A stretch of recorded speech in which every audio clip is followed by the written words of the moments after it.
First जो आज का टॉपिक है एरिया एंड एरिया वेक्टर। इसमें हम सब जानते हैं एरिया एक स्केलर क्वांटिटी होती है। सोमनी मिश्रा वेलकम। एरिया एक स्केलर क्वांटिटी होती है, बट कुछ फिजिकल एनालिसिस, साइंटिफिक एनालिसिस ऐसे होते हैं जहां पर एरिया वेक्टर यूज लिया जाता है ना। दो वर्ड्स एक साथ हैं, एरिया वेक्टर। अब कौन है? उमेश, वेलकम। एरिया वेक्टर, तो area only single word area एक स्केलर क्वांटिटी है, बट एरिया के साथ वेक्टर वर्ड अटैच्ड हो तो ये फिजिकल क्वांटिटी वेक्टर क्वांटिटी है। अब वेक्टर क्वांटिटी है तो उसकी कुछ डायरेक्शन होगी, है ना। ये हम हमारी तरफ से नहीं बोल रहे कि एरिया वेक्टर है ना। कुछ साइंटिफिक एनालिसिस ऐसे होते हैं जिसमें एरिया वेक्टर फॉर्म में यूज आता है, वो अभी हम देखेंगे भी। तो इसके अंदर लिखिए, as we all know area is a scalar quantity. As we all know area is a scalar quantity.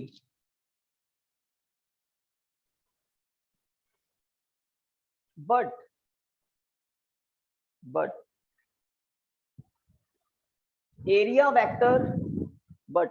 Vector दोनों वर्ड्स हैं, but area vector is a vector quantity. Kuldeep Singh, but area vector is a vector quantity. तो बात समझने वाली है। आज की class है वो बहुत इंपॉर्टेंट होने वाली है। चैप्टर का टर्न है, एक सेकंड लॉ हम स्टडी करेंगे, पढ़ेंगे, गॉस लॉ इन इलेक्ट्रोस्टैटिक्स, और उसको समझने के लिए एरिया वेक्टर को थोड़ा सा समझना जरूरी है। तो हमने लिखा, as we know area is a scalar quantity, but area vector is a vector quantity whose direction, आगे लिखें, whose direction always taken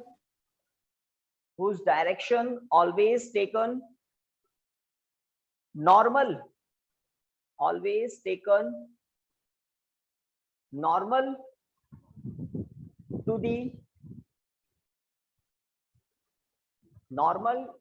to the given area, normal to the given area, towards the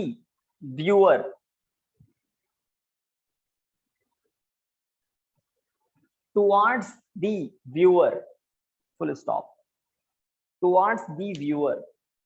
तो हम किसी भी surface को देख रहे हैं तो हम हो गए व्यूअर। तो किसी सरफेस का एरिया वेक्टर किस डायरेक्शन में कंसीडर किया जाता है?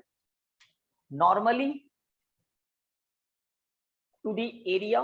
जैसे मैं यहाँ पर एक सरफेस दिखा दूं, let this is a surface, तो इस सरफेस का परपेंडिकुलर इस डायरेक्शन में होगा। परपेंडिकुलर कह सकते हैं या नॉर्मल कह सकते हैं।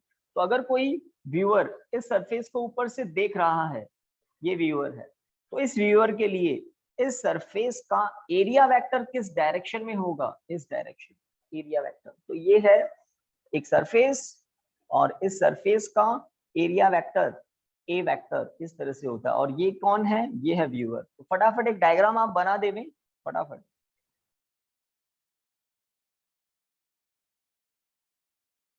Viewer,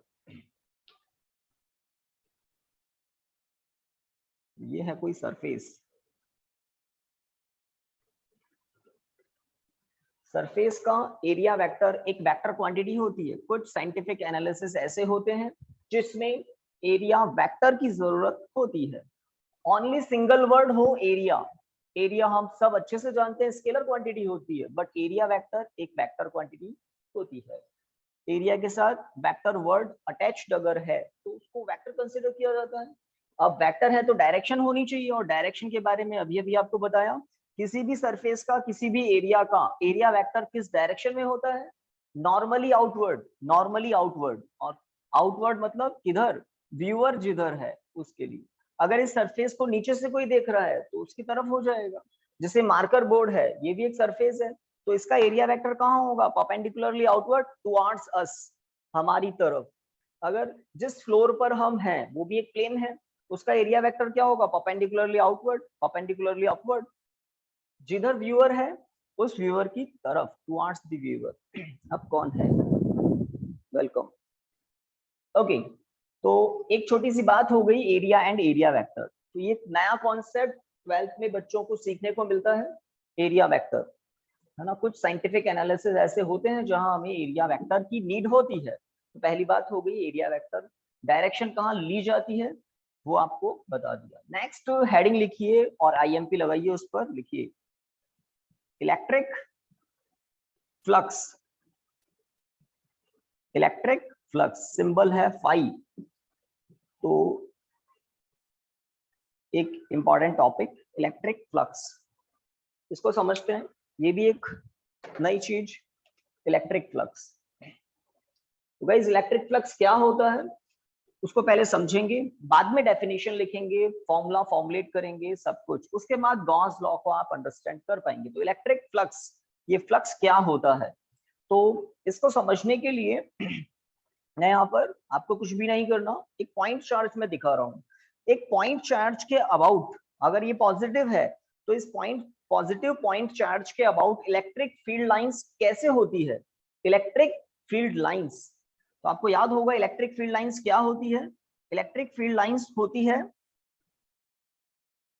path. Which path?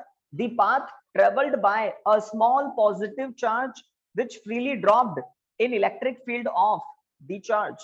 इस चार्ज के इलेक्ट्रिक फील्ड में किसी दूसरे स्मॉल चार्ज को ड्रॉप कर दें तो रिपेल होकर जिस डायरेक्शन में जाएगा वो पाथ ही क्या है? Electric field line. तो इस पॉइंट पॉजिटिव चार्ज के अबाउट इलेक्ट्रिक फील्ड कैसा होगा? हमें पता है कैसा होगा, चार्ज से टुवर्ड्स इंफिनिटी, इस तरह से। तो ये होगी electric field lines due to the point charge, due to the point charge ये होगी, और हर डायरेक्शन में होगी। मैंने एक डायरेक्शन में तो दिखा दी, ऊपर भी होगी, नीचे भी होगी, लेफ्ट साइड में भी होगी, ठीक है। ये इलेक्ट्रिक फील्ड लाइंस है। इस इलेक्ट्रिक फील्ड में अगर मैं किसी सरफेस को यहाँ इस तरह से रिप्रेजेंट कर दूं, इस सरफेस को, तो ये है सरफेस, सरफेस का कुछ एरिया है, ठीक है। इस सरफेस को इलेक्ट्रिक फील्ड लाइंस, तो वीडियो कुछ ब्लर कह रहे हैं कोई? वीडियो ब्लर है? हाँ भाई, सभी के ब्लर है क्या? अब सही हो गया सर। अब सही हो गया, ठीक है, ऐसे बता देना, है ना। तो इस सरफेस से इलेक्ट्रिक फील्ड लाइंस क्रॉस होकर जा रही है। अगर ये सरफेस इस पॉइंट चार्ज के थोड़ा क्लोज हो, ज्यादा फील्ड लाइंस पास करेगी। अगर ये सरफेस इलेक्ट्रिक फील्ड से, इलेक्ट्रिक चार्ज से दूर हो, तो इस सरफेस को कुछ कम इलेक्ट्रिक फील्ड लाइंस क्रॉस करके जाएगी।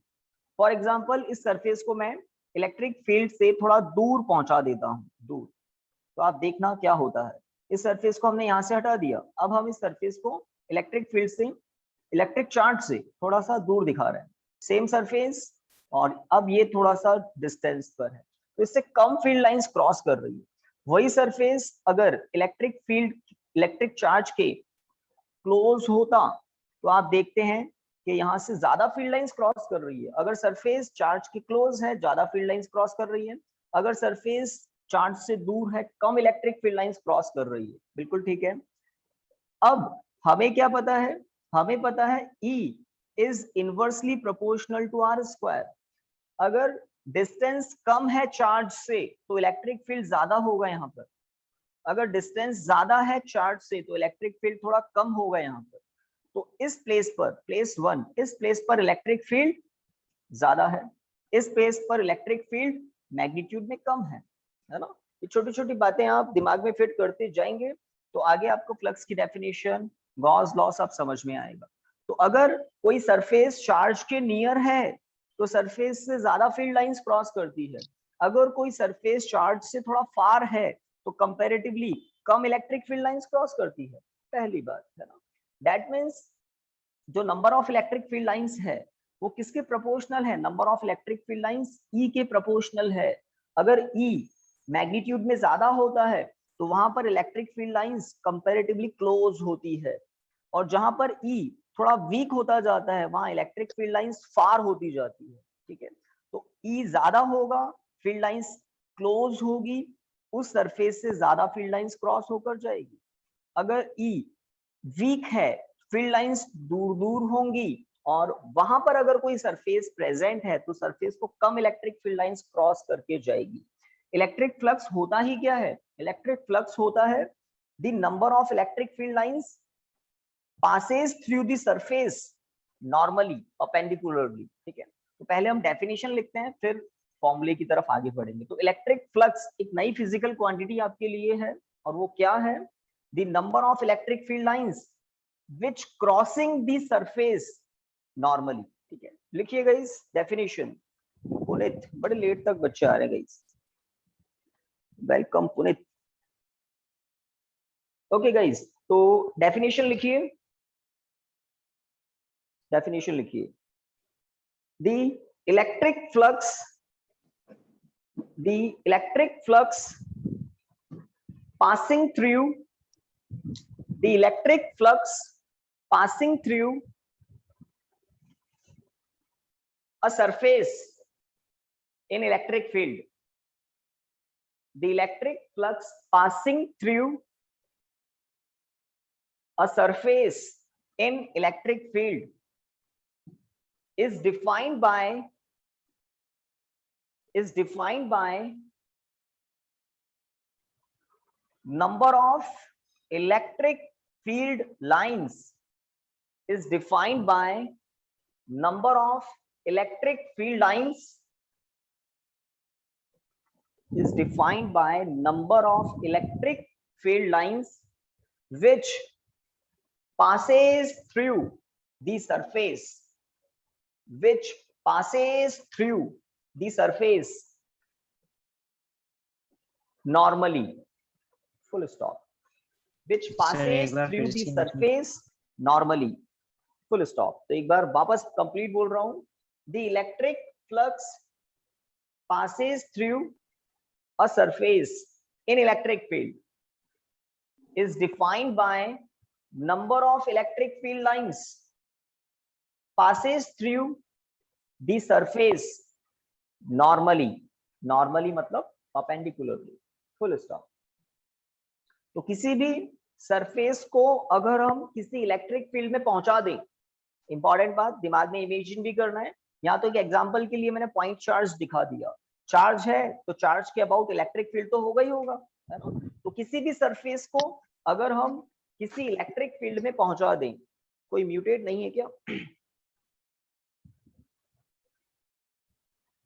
Okay, thank you. तो किसी भी सरफेस को अगर हम इलेक्ट्रिक फील्ड में पहुंचा दें तो इलेक्ट्रिक फील्ड में क्या होती है? इलेक्ट्रिक फील्ड लाइंस होती है। तो उस सरफेस से इलेक्ट्रिक फील्ड लाइंस क्रॉस होकर जाएगी।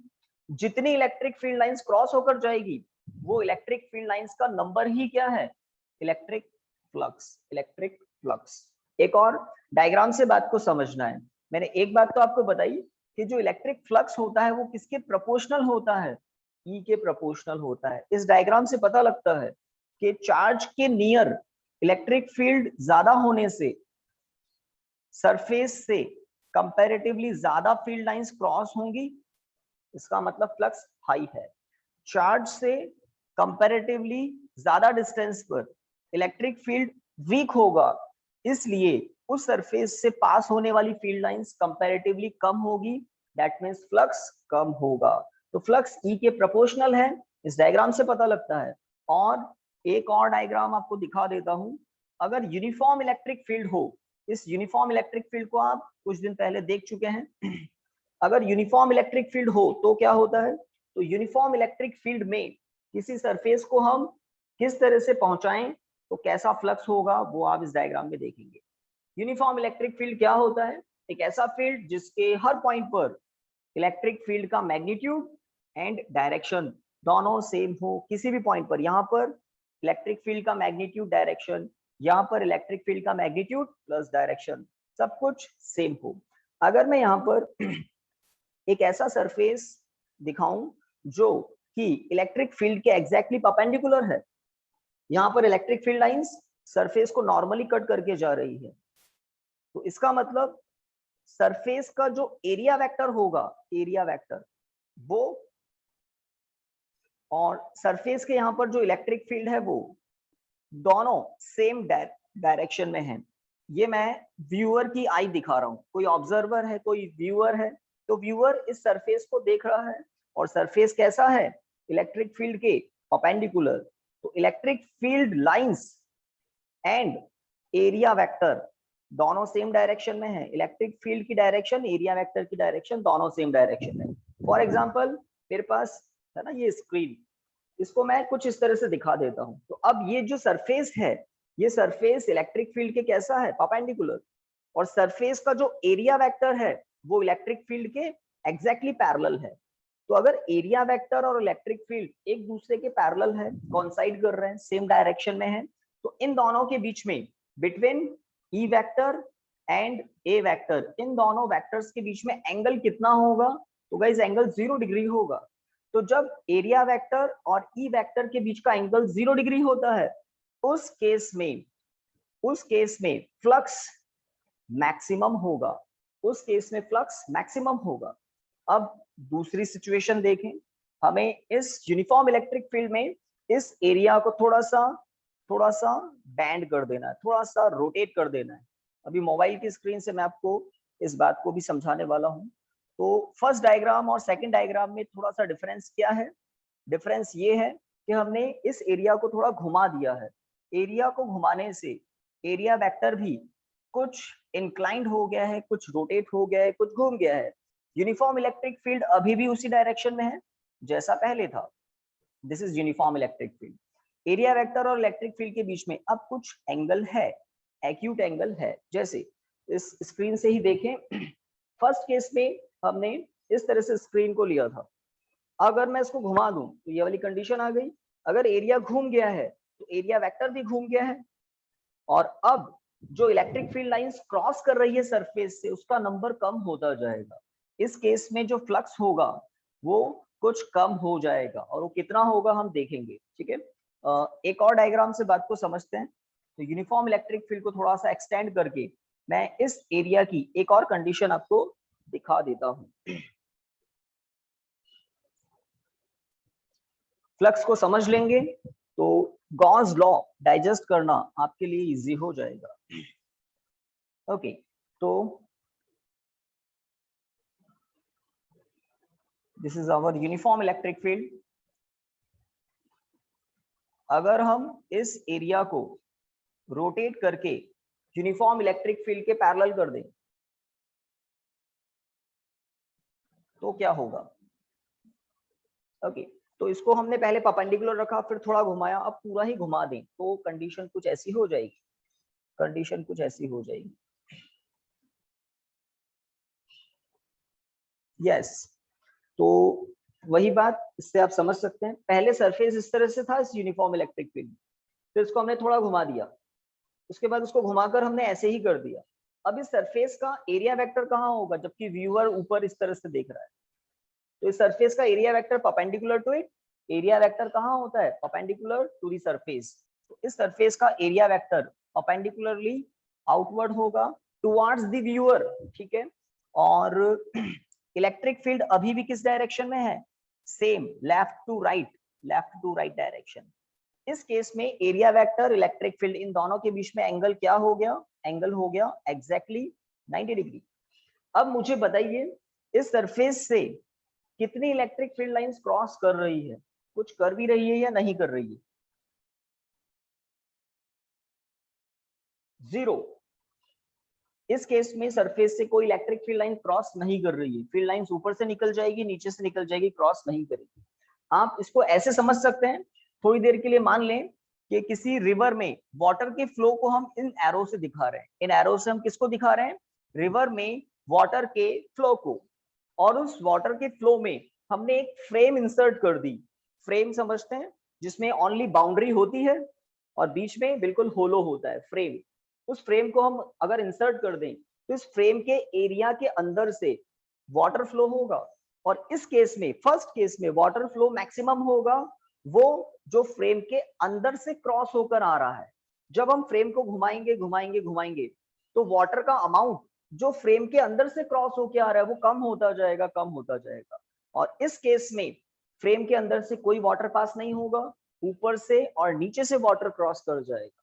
तो जब एंगल की value area vector E vector के बीच में एंगल की वैल्यू 0 डिग्री है तो फ्लक्स मैक्सिमम है। जैसे जैसे एंगल इंक्रीज हो रहा है क्रॉस होने वाला फ्लक्स रिड्यूस होता जाएगा, और जब एंगल की वैल्यू 90 डिग्री हो जाएगी तो क्रॉस होने वाला फ्लक्स 0 हो जाएगा। तो इस डायग्राम से हमें एक बात पता चलती है कि फ्लक्स क्या होता है। तो फ्लक्स होता है, एक जनरल फॉर्मूला में यहां दिखा देता हूं, फाई इज प्रोपोर्शनल टू ई होता है पहली बात, फाई इज प्रोपोर्शनल टू ए होता है दूसरी बात। अगर सरफेस का एरिया ज्यादा होगा फ्लक्स ज्यादा होगा। फ्लक्स क्या होता है, number of electric field lines crossing the area normally. Third and last, flux proportional होता है कॉस थीटा की। ये फ्लक्स कॉस थीटा के प्रोपोर्शनल क्यों होता है, इस लॉजिक को समझने के लिए मैंने ये डायग्राम आपको दिखाया है। क्योंकि कॉस 0 डिग्री पर मैक्सिमम होता है, कॉस 90 डिग्री पर 0 हो जाता है। जैसे जैसे एंगल की वैल्यू बढ़ती है कॉस की वैल्यू रिड्यूस होती है, फ्लक्स की वैल्यू भी रिड्यूस होती है। अगर एंगल की वैल्यू कम करते हैं कॉस की वैल्यू इंक्रीज होती है, और कॉस की वैल्यू इंक्रीज होने पर फ्लक्स भी इंक्रीज ही होता है। दो लॉजिक आप खुद समझ सकते हैं। हमने एक पॉइंट चार्ज के क्लोज जब सरफेस लिया था, इससे पहले जो डायग्राम दिखा रहा था, तो पॉइंट चार्ज के क्लोज सरफेस लेने पर ई ज्यादा था इसलिए फ्लक्स ज्यादा था। अगर सरफेस के वहां ई कम हो तो फील्ड लाइंस दूर दूर होती है, फ्लक्स कम होता है, पहला लॉजिक। अगर एरिया ज्यादा होगा तो फ्लक्स ज्यादा होगा, ये तो बहुत ही ऑर्डिनरी सी बात है। अगर मैं एरिया ही स्मॉल ले लूं तो फ्लक्स कम क्रॉस होगा, और एरिया बड़ा ले लूं तो फ्लक्स ज्यादा क्रॉस होगा। और सबसे important logic, the flux is always proportional to cos theta, where theta is what? Theta is the angle between area vector and electric field vector. तो इन तीनों लॉजिक्स को, इन तीनों फैक्ट्स को अगर हम कंबाइन करते हैं तो हमें मिलता है E A cos theta। तो इलेक्ट्रिक फ्लक्स का एक फॉर्मूला है phi equal to E A cos theta, where E and A are vector quantities.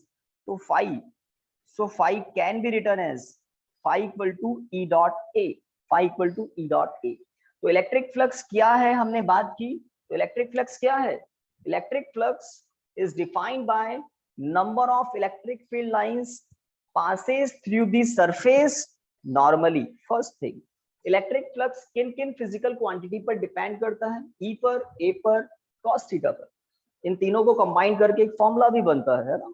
तो आप लोगों को एक डायग्राम बनाना है यूनिफॉर्म इलेक्ट्रिक फील्ड का, देन एक फॉर्मूला लिखना है ना। तो आप लोग इस डायग्राम में यहां लिख दें theta equal to 0 degree.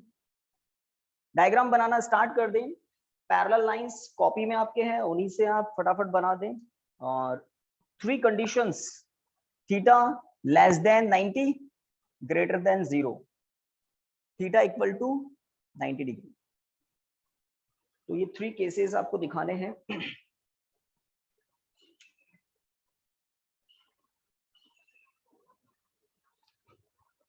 Complete होते ही बता देना गाइस, थोड़ा फास्ट कर लें इस डायग्राम का काम। cos थीटा पे कैसे डिपेंड करता है? cos थीटा पर कैसे डिपेंड करता है पूछ रहे हैं। तो हमें एक छोटी सी बात पता है 10th क्लास से ही कि cos थीटा की वैल्यू 90 डिग्री पर होती है 0, और cos थीटा की वैल्यू 0 डिग्री पर होती है +1 विच इज मैक्सिमम, है ना। तो यहाँ पर इस केस में इस ऑब्जर्वर के लिए, है ना, इस स्क्रीन से जो मैं समझा रहा था, इस ऑब्जर्वर के लिए इस सरफेस का एरिया वेक्टर क्या होगा ये, और इलेक्ट्रिक फील्ड किस डायरेक्शन में है, left to right. Area vector और इलेक्ट्रिक फील्ड इन दोनों के बीच का एंगल क्या होगा, 0 डिग्री। और इस केस में आप खुद देख रहे हैं जो इलेक्ट्रिक फील्ड लाइंस क्रॉस होगी वो मैक्सिमम होगी। यहाँ से जो इलेक्ट्रिक फील्ड लाइंस क्रॉस हो रही है वो maximum electric field line surface से क्रॉस होगी। जब सरफेस को आप घुमाएंगे घुमाएंगे तो इलेक्ट्रिक फील्ड लाइंस जो क्रॉस हो रही थी वो कम होती जाएगी, और जब ये कंडीशन आ जाएगी तो एरिया वेक्टर इस सरफेस का एरिया वेक्टर चला जाएगा वर्टिकली अपवर्ड, और इलेक्ट्रिक फील्ड अभी भी क्या है, सेम हॉरिजॉन्टल 90 डिग्री। इस केस में कोई इलेक्ट्रिक फील्ड लाइन क्रॉस ही नहीं करेगी। इसका मतलब इलेक्ट्रिक फ्लक्स कॉस थीटा पर डिपेंड करता है। लॉजिक हमें इस डायग्राम से पता लगता है। क्यों? क्योंकि कॉस 0 की वैल्यू मैक्सिमम होती है और इसी केस में फ्लक्स भी मैक्सिमम होता है, क्योंकि कॉस 90 डिग्री की वैल्यू 0 होती है और इसी केस में फ्लक्स भी 0 होता है।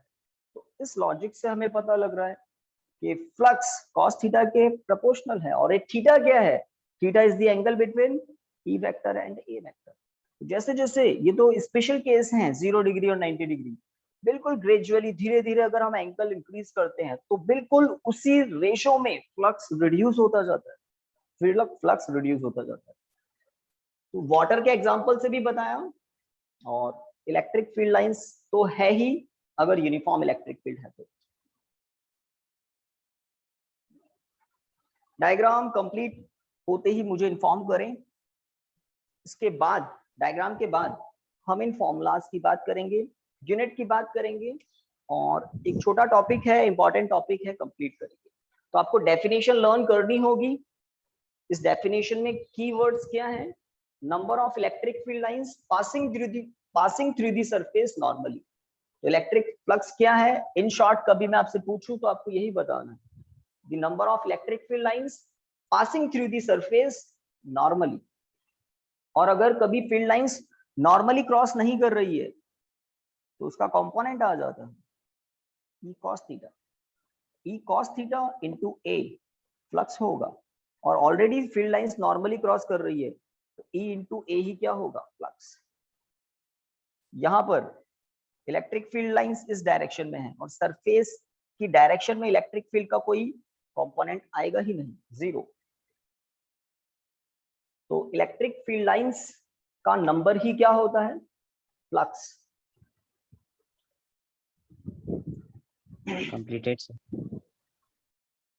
Completed, yes. तो यहां पर हमने यूनिफॉर्म इलेक्ट्रिक फील्ड में एक ही एरिया की 3 कंडीशंस दिखाई है। 0 डिग्री वाली, एक्यूट एंगल वाली in which theta greater than 0 less than 90, and 90 degree वाली कंडीशन। ठीक है, तो इस डायग्राम के नीचे आप लिखिए, इस डायग्राम के नीचे आप लिख सकते हैं। इसका कुछ थोड़ा बहुत छूट गया हो तो वो बाद में भी लिख सकते हैं। लिखिए, दी इलेक्ट्रिक फ्लक्स ब्रैकेट में phi, the electric flux bracket में phi passing through given area A, capital A, given area A in uniform electric field E, the electric flux bracket में phi passing through a given area A in electric field E is given as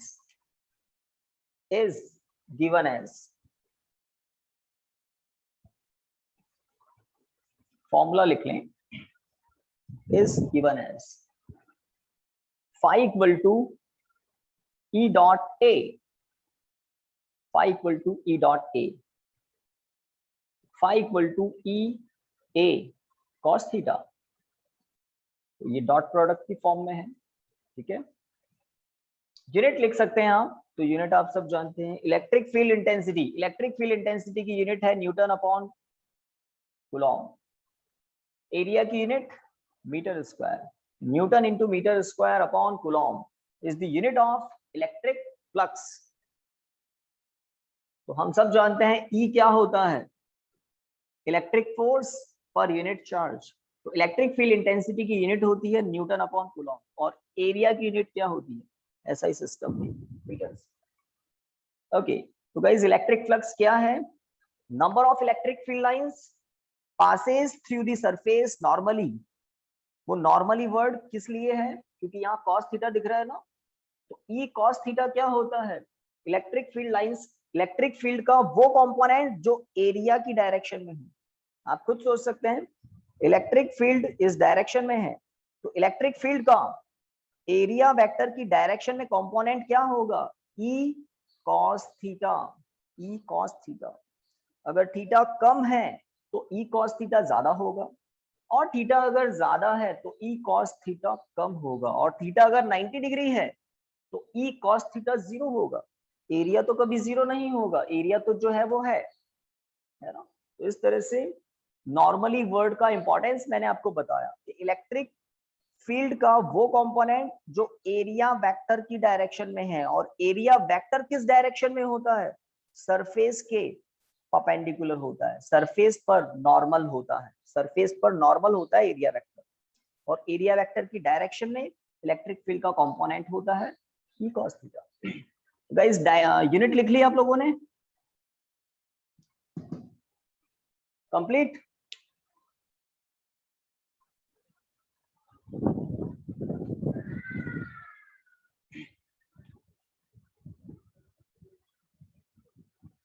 आगे बढ़ सकते हैं क्या? Yes sir. लिखवाया तो लिखना है क्या? कुछ कह रहे हो आप?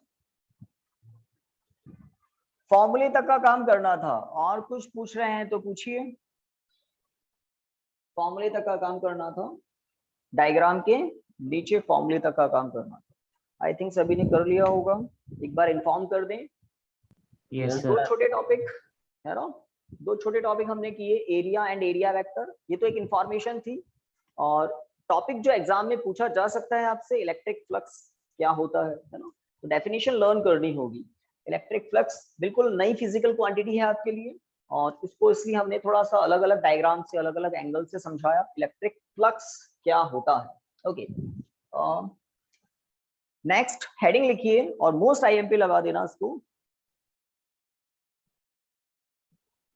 Gauss's law.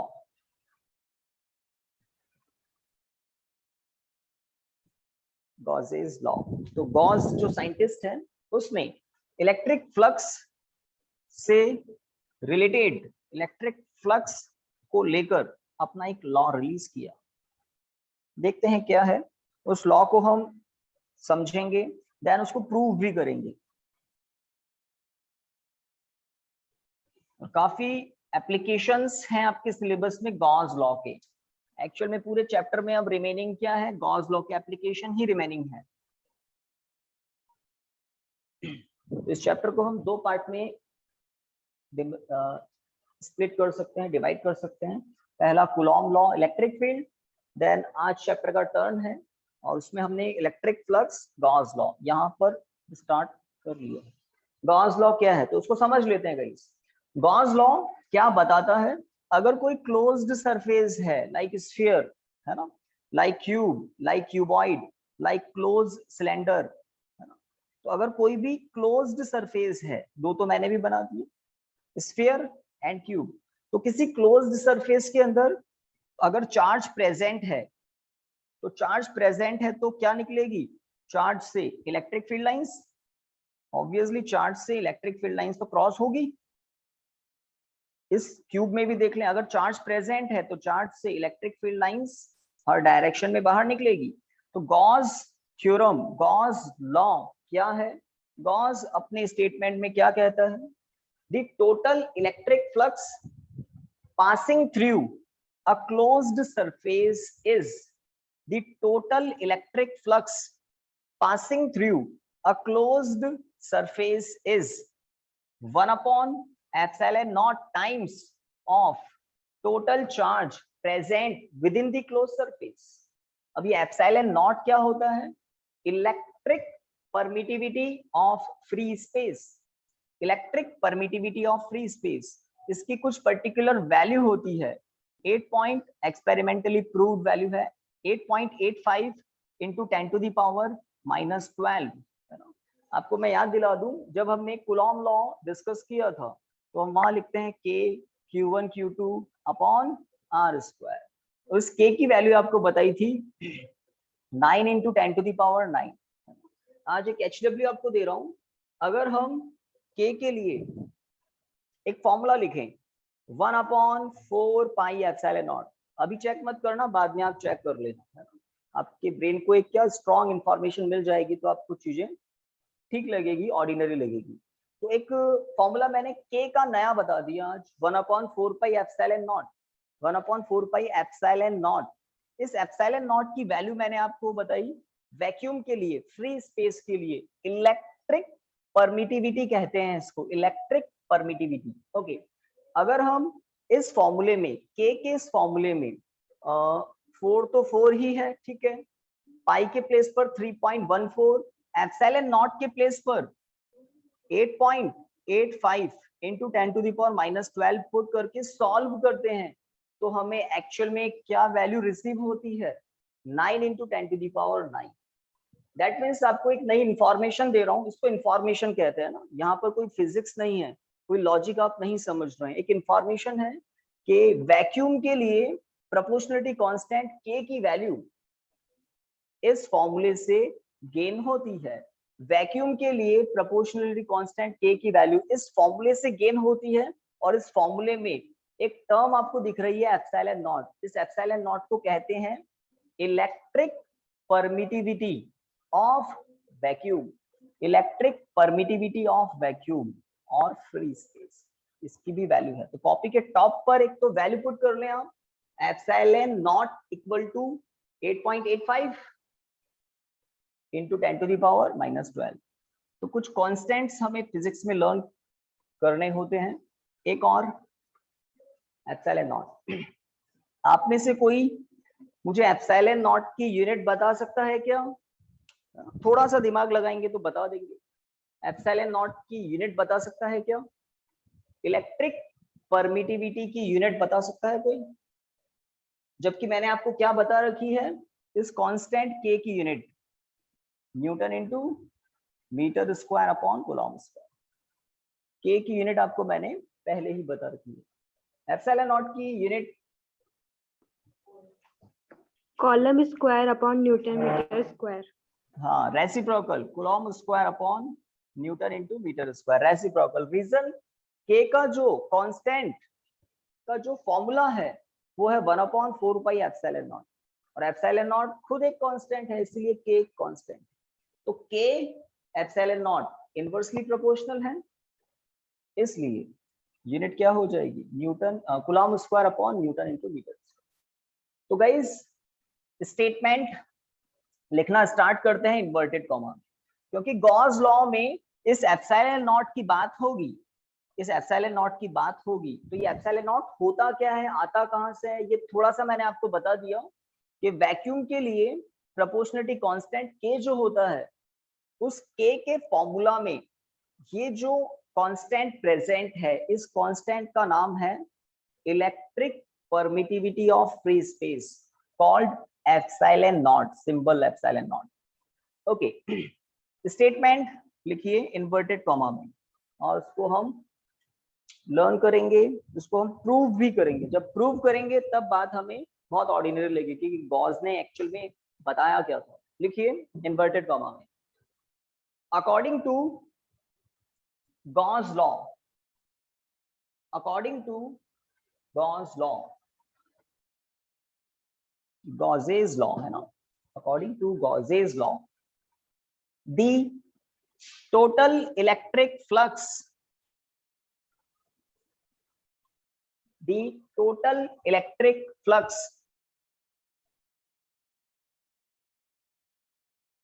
passing through a closed surface, the total electric flux passing through a closed surface। अभी तक जो लिखा है उसमें क्लोज्ड सरफेस को अंडरलाइन कर दें, closed surface. Gauss law only वहां एप्लीकेबल है जहां सरफेस क्लोज्ड सरफेस हो, like sphere, like cube, like cuboid, like closed cylinder. Closed surface को अंडरलाइन कर दें।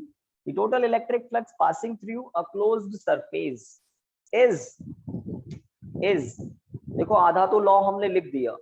LHS जो है ना, ये फाई है, ये फाई क्या है, total electric flux passing through a closed surface is अब इसके बाद हम LHS की RHS की बात करेंगे। LHS की तो हो गई, अब RHS में क्या है, लिखिए इज के बाद is 1/ε0 1/ε0 times of is 1/ε0 times of total electric charge present within the closed surface. Total electric charge present within the closed surface. Present within the closed surface.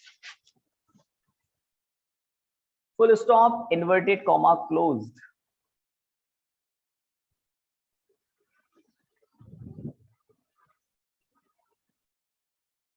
तो आई थिंक आपने statement complete कर लिया होगा। Statement के बाद लिखिए that is phi equal to q upon epsilon naught। यहाँ q net लिख देना, टोटल चार्ज या फिर net charge. That is phi equal to q net upon epsilon naught और q upon epsilon naught। तो इस फॉर्मूले में LHS क्या है, q upon epsilon, LHS क्या है, phi क्या है, total electric flux passing through a closed surface. और इस के बाद हमने किसकी बात की है, RHS की। Is what 1/ε0 times of total charge present within the closed surface. This is Gauss law. Okay, formula लिख दिया। अब लिखिए proof.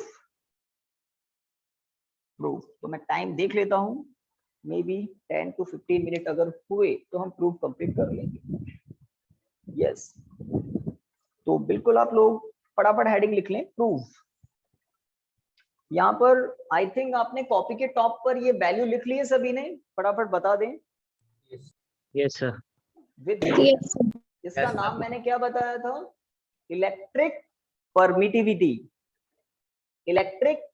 Permittivity of free space. तो ये कुछ कांस्टेंट होते हैं फिजिक्स में, like capital K 9 × 10⁹, like epsilon not. और एक्सपेरिमेंट करके ही इन कांस्टेंट्स की वैल्यू फाइंड आउट की जाती है। और जितनी बार भी एक्सपेरिमेंट हुए हर बार वैल्यू सेम मिली, और वो सेम वैल्यू अब हम लर्न कर चुके हैं। ओके, तो गॉस लॉ को प्रूव करने के लिए एक सिंपल मेथड है। We consider a spherical surface of radius r with center O and a point charge q is present at the center of the sphere। Gauss law को prove करने के लिए कोई ना कोई क्लोज्ड सरफेस तो लेना ही पड़ेगा, क्योंकि प्रूव किसको करना है, गॉस लॉ को। इसे phi equal to q upon epsilon naught, इस फॉर्मूले को हमें प्रूव करना है। इसको प्रूव करने के लिए क्लोज्ड सरफेस तो लेना ही होगा, ले लिया, स्फीयर ले लिया ऑफ रेडियस r, ठीक है। इस स्फीयर के सेंटर पर एक चार्ज हमने दिखा दिया, चार्ज को कहां पर, एग्जैक्टली सेंटर पर दिखा दिया, ठीक है। आप लोगों को भी दिखाना है। हमने सरफेस पर एक पॉइंट मार्क कर दिया P, स्फीयर के सरफेस पर एक पॉइंट मार्क किया P, और इस P के अबाउट एक छोटा सा एरिया कंसिडर कर लिया DA। छोटा सा मैं यहाँ पर डार्क भी कर चुका हूं, है ना। स्फीयर का छोटा सा एरिया है DA। स्फीयर का टोटल एरिया क्या होता है, हम सब जानते हैं 4πr², है ना। स्फीयर बोल रहा हूँ, स्फीयर, सर्कल नहीं, सर्कल तो सब जानते हैं πr²। तो स्फीयर का कंप्लीट एरिया होता है 4πr²। इस टोटल एरिया का छोटा सा पोर्शन है DA। इस छोटे से पोर्शन को लेते क्यों है हम, हमें पता है स्फीयर का सरफेस कैसा होता है, कर्व्ड सरफेस होता है, कर्व्ड। अर्थ कैसी है, स्फेरिकल है, तो अर्थ का सरफेस भी कर्व्ड है, नो डाउट कर्व्ड है। बट हम अर्थ का छोटा सा एरिया अगर एक बार में देखते हैं, लाइक अर्थ के सरफेस पर बहुत सारे ग्राउंड हैं, उन ग्राउंड को हम एक बार में देखते हैं तो हमें कैसे दिखते हैं, फ्लैट दिखते हैं, ऑलमोस्ट फ्लैट दिखते हैं। तो इस छोटे से एरिया को, है ना, स्फीयर के, बहुत बड़े स्फीयर के छोटे से एरिया को ऑलमोस्ट हम फ्लैट कंसीडर कर सकते हैं, है ना। तो इसीलिए हम स्मॉल एरिया कंसीडर करते हैं ताकि इसको हम ऑलमोस्ट फ्लैट कंसीडर कर सके। ओके, मुझे बताइए पी पॉइंट पर थोड़ा ध्यान दें। इस पी पॉइंट पर जो कि कहाँ है, स्फीयर के सरफेस पर, ये सेंटर वाला point charge plus Q electric field generate करेगा ई इन विच डायरेक्शन, फटाफट बताएं, इन विच डायरेक्शन। अटेंडेंस,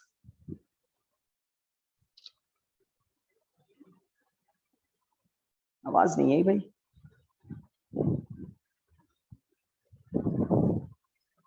तो आपको बोलना था O2P। रीजन, सेंटर पर पॉइंट चार्ज है और पॉइंट चार्ज कैसा है, पॉइंट चार्ज पॉजिटिव है। तो positive point charge P point पर इलेक्ट्रिक फील्ड जो भी जनरेट करेगा मैग्नीट्यूड में, उसकी डायरेक्शन क्या होगी, O2P। अगर ये चार्ज नेगेटिव होता तो इलेक्ट्रिक फील्ड की डायरेक्शन अपोजिट हो जाती, P2O। But positive charge P point पर इस डायरेक्शन में इलेक्ट्रिक फील्ड जनरेट करेगा। अगर ऑब्जर्वेशन पॉइंट P इधर होता तो O2P इस डायरेक्शन में हो जाता इलेक्ट्रिक फील्ड। इसका मतलब इस स्फीयर के किसी भी पॉइंट पर इलेक्ट्रिक फील्ड की डायरेक्शन कैसी होगी, always perpendicular to the surface. आपको ये तीनों एरो तो नहीं बनाने, बट एक बनाना है। तो प्रूव हेडिंग लिखकर आपको स्फीयर और स्फीयर के सेंटर पर चार्ज और चार्ज से एक इलेक्ट्रिक फील्ड लाइंस, एक इलेक्ट्रिक फील्ड लाइन आपको दिखानी। अब मैंने एरिया वेक्टर के बारे में आपको क्या बताया, एरिया वेक्टर, वेक्टर होता है, इसकी डायरेक्शन कहाँ होती है, always perpendicular to the surface, outward. तो ये छोटा सा जो एरिया है DA, यहाँ जो मैंने डार्क किया हुआ है DA, इस DA की डायरेक्शन कहाँ होगी, है ना। अगर व्यूअर इधर है, अगर व्यूअर अंदर हो गया तो अंदर हो जाती, बट व्यूअर बाहर। तो व्यूअर इस छोटे से एरिया को देख रहा है, इस सरफेस, इस DA एरिया की डायरेक्शन कहाँ होगी, तो हमें पता है perpendicular to it, normal to it, this is the direction of DA, DA की डायरेक्शन। तो हमने P पॉइंट के अबाउट जो छोटा सा एरिया लिया DA, उसकी डायरेक्शन दिखा दी, P पॉइंट पर electric field E, capital E की डायरेक्शन भी दिखा दी। तो फटाफट बताइए इन दोनों के बीच में एंगल कितना है भाई, बोले कुछ बच्चे। 0 E वेक्टर DA वेक्टर के बीच में एंगल कितना है, है ना, 0 डिग्री है। अब हम डायग्राम तो बना चुके, आई थिंक डायग्राम आप लोगों ने भी बना लिया होगा, बता दें। नो सर, बना रहे। डायग्राम होते ही मुझे इन्फॉर्म कर दें, क्योंकि हमने गॉस लॉ का स्टेटमेंट लिखा है, फॉर्मूला लिखा है, हम उसको प्रूव करने की डायरेक्शन में आगे बढ़ चुके हैं। और गॉस लॉ को कभी प्रूव करना पड़ जाए तो हमेशा क्लोज सरफेस क्या लेना है, स्फीयर ही लेना है, स्फीयर ही लेना है। और चार्ज को कहां पर, स्फीयर के सेंटर पर कंसीडर करना है। बहुत इजीली हम गॉस लॉ को प्रूव कर देंगे। तो आज की क्लास के स्टार्ट में हमने एरिया वेक्टर के बारे में बताया, नई बात आपके लिए, इलेक्ट्रिक फ्लक्स के बारे में बताया, which is also new thing. अब हम गॉस लॉ को प्रूव करने की डायरेक्शन में आगे बढ़ चुके हैं, यस सर। है ना। तो R रेडियस का स्फीयर आपने बना दिया, सेंटर O पर चार्ज आपने दिखा दिया। तो लिखिएगा इस, देखिए, to prove Gauss law we consider, to prove Gauss law we consider a spherical surface of radius r, small r. We consider a spherical surface of radius r, of radius r.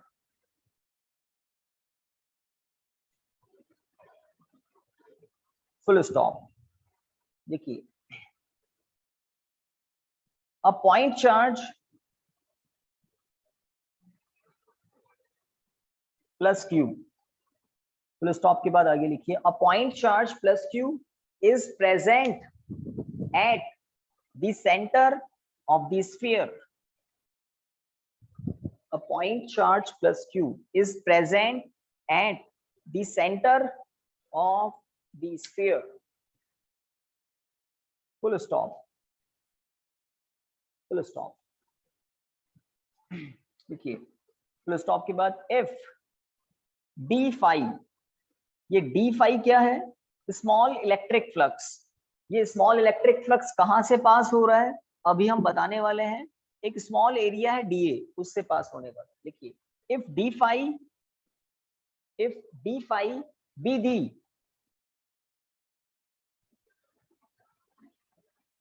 electric flux, if d phi be the electric flux passing through a small area element, passing through a small area element dA, passing through a small area element dA on the surface of sphere, on the surface of sphere। तो हमें clear दिख रहा है ये dA कहां पर है?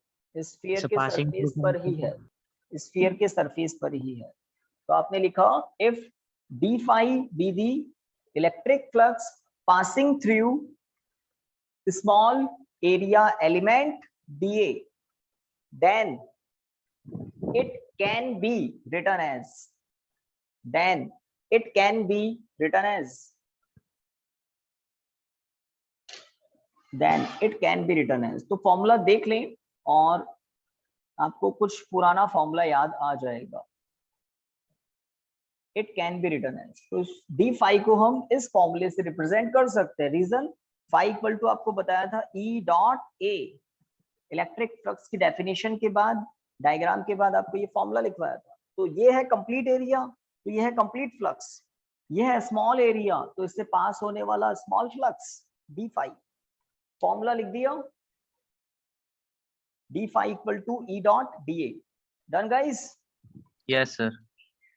अब आप डायग्राम देखें और बताएं E vector d A vector angle कितना है?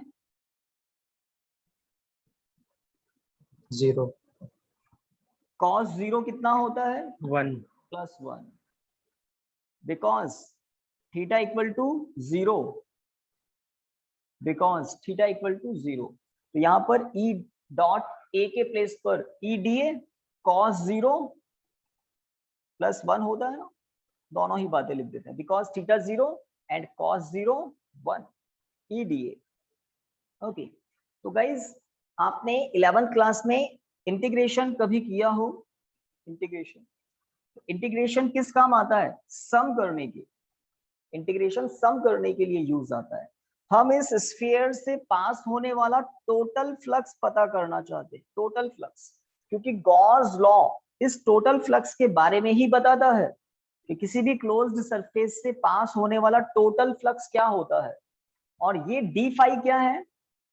स्मॉल एरिया डीए से पास होने वाला थोड़ा सा फ्लक्स। तो हम इंटीग्रेट करेंगे कंप्लीट स्फीयर के लिए और हम टोटल फ्लक्स पता लगाएंगे। तो इस फॉर्मूले के नीचे लिखिए now total electric flux, now total electric flux passing through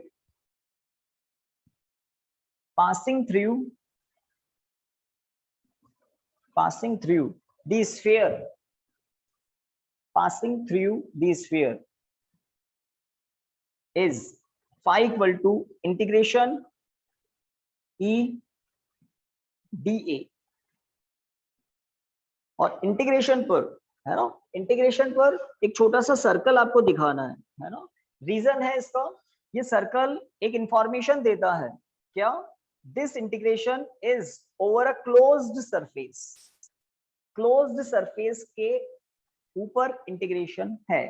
तो अगर सरफेस क्लोज्ड है तो ये इंटीग्रेशन बाय डिफॉल्ट कैसा हो जाता है? फाइनाइट इंटीग्रेशन हो जाता है।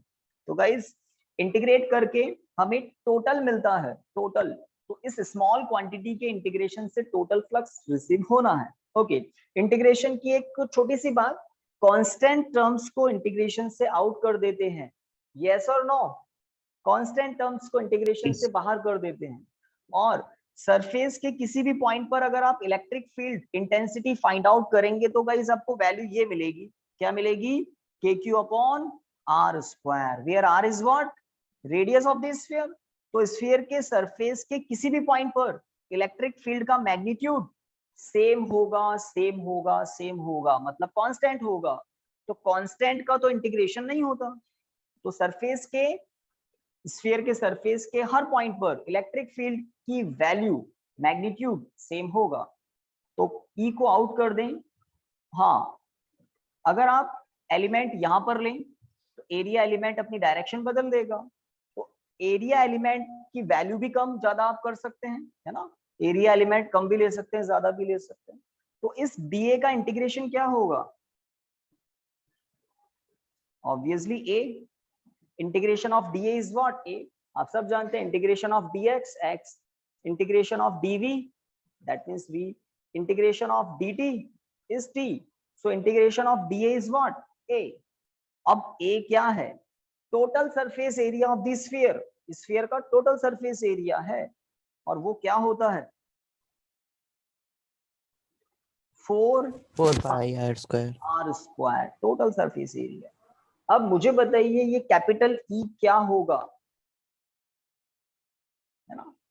नेक्स्ट स्टेप में phi equal to KQ upon R square, electric field intensity at every point of the sphere, sphere surface के ऊपर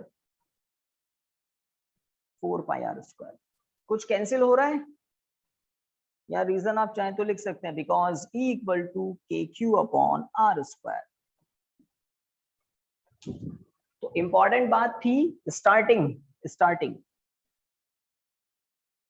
यस गाइस, आज आपको इस कांस्टेंट K के बारे में कुछ बताया था। ये जो कांस्टेंट K होता है ना, तो K की वैल्यू 1/4 पाई एप्सिलॉन नॉट होती है। और एक छोटा सा HW भी मैंने आपको दिया था, वेरिफिकेशन करना, चेक करना, 4 पाई एप्सिलॉन नॉट, इन सभी को सॉल्व करके K की वैल्यू पता लगाना क्या आती है क्या। ये तो एक छोटा सा HW दिया था, चेक करने के लिए कैलकुलेटर से चेक करना। हाँ, हमें हमारे इस टॉपिक में K के प्लेस पर ऐसा लिखना है 1/4 पाई एप्सिलॉन नॉट, और आपको क्या रिसीव होगा? Result, Gauss law, formula of Gauss law. तो नेक्स्ट स्टेप में एक तो R स्क्वायर को मैं कैंसिल कर देता हूं। तो नेक्स्ट स्टेप में हम क्या लिखेंगे? नेक्स्ट स्टेप में फाई इक्वल टू K के प्लेस पर 1/4 pi epsilon not, constant K का फॉर्मूला है ये, ठीक है? एक इंफॉर्मेशन है आपके लिए कि कोई लॉजिक, कोई फिजिक्स नहीं है यहाँ पर। Okay, Q as it is 4 pi, next as it is, है ना? तो 1/4 पाई एप्सिलॉन नॉट इस K के प्लेस पर, Q as it is, 4 pi numerator में एज इट इज। तो गाइस 4 पाई से 4 पाई आपको कैंसिल होता हुआ दिख रहा है। So finally we receive phi equal to Q upon epsilon naught, which is Gauss law. तो स्फीयर एक क्लोज्ड सरफेस होता है, पहली बात। स्फीयर के अंदर one and only charge Q present है। तो इस चार्ज का 1/ε0 टाइम्स ही क्या होगा? Total electric flux which passing through the closed surface, क्योंकि हमने इस स्मॉल इलेक्ट्रिक फ्लक्स के इंटीग्रेशन से इस टोटल फ्लक्स को रिसीव किया था। ये टोटल फ्लक्स कहां से पास हो रहा है? सेम स्फीयर से, इसी स्फीयर से। ओके गाइस, तो मुझे बताएं यहां तक हो गया काम? Yes sir. तो हमने किया क्या? स्फीयर के सरफेस पर एक छोटा सा एलिमेंट कंसीडर किया, उससे पास होने वाला थोड़ा सा फ्लक्स, एंगल 0 डिग्री cos 0 + 1, यहां तक पहुंच गए। इस टर्म को इंटीग्रेट किया over a closed surface, circle छोटा सा अप्लाई किया, क्लोज्ड सरफेस के ऊपर इंटीग्रेशन फाइनाइट इंटीग्रेशन होता है। E बिकॉज कांस्टेंट है, आउट कर दिया उसको। DA का इंटीग्रेशन A, E की वैल्यू पुट की के क्यू अपॉन आर स्क्वायर, कहीं भी इलेक्ट्रिक फील्ड क्या होगा, के क्यू अपॉन आर स्क्वायर, ठीक है। आर स्क्वायर कैंसिल हो गया, कैपिटल के कांस्टेंट की वैल्यू पुट की 1/4 pi epsilon not, 4 pi again cancel हो गया, और हमें फाइनली गॉस लॉ का मैथमेटिकल फॉर्मूला जो है वो रिसीव होता है ना। आप यहाँ लिख सकते हैं H.P, hence prove। तो एक क्वेश्चन बन सकता है, state and prove Gauss law, state and prove Gauss law. तो आपको ये सारा काम करना होगा। गाइस टाइम थोड़ा एक्सीड ज्यादा हो गया, आप मुझे बता दिया करो, है ना। चलिए थैंक यू स्टूडेंट्स, 6 हो गया है ना। Thank you students, okay. Thank you sir. Thank you sir.